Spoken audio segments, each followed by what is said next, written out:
علم اور تقوی۔ قرآن میں ارشاد ہوا ہے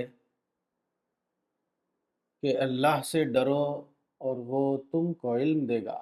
سورہ نمبر 2 آیت 282۔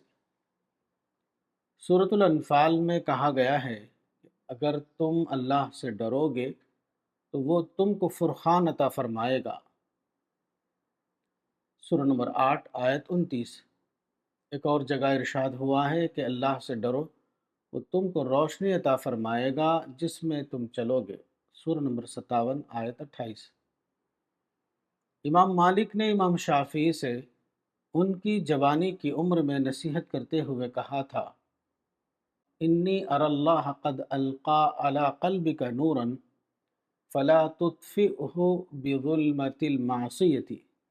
الجواب الکافی لابن القیم، صفحہ 52۔ یعنی میں دیکھتا ہوں کہ اللہ نے تمہارے دل کو روشنی سے بھر دیا ہے، تو تم اس کو گناہ کی تاریکی سے نہ بجھاؤ۔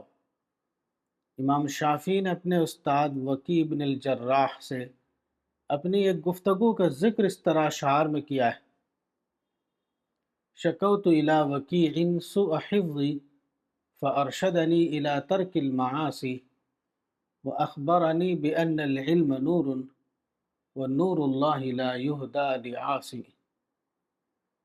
میں نے اپنے استاد وکیع سے حافظے کی خرابی کی شکایت کی تو انہوں نے مجھے نصیحت کی کہ گناہوں کو چھوڑ دو، اور انہوں نے مجھے بتایا کہ علم روشنی ہے اور اللہ کی روشنی کسی گناہ گار کو راستہ نہیں دکھاتی۔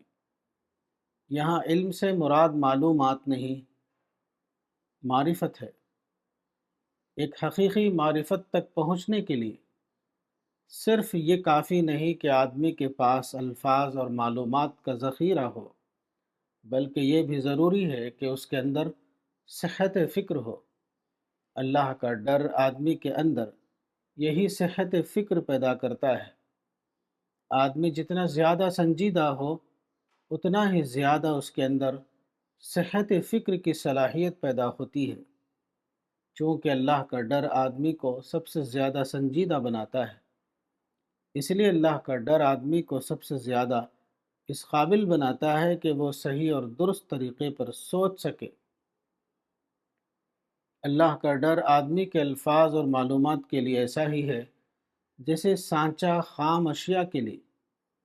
سانچہ خام اشیاء کو بامعنیٰ صورت میں تبدیل کرتا ہے، اسی طرح اللہ کا ڈر الفاظ اور معلومات کو معرفت میں ڈھال دیتا ہے۔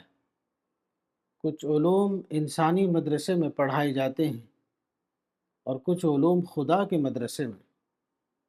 الرسالہ، اکتوبر 1984۔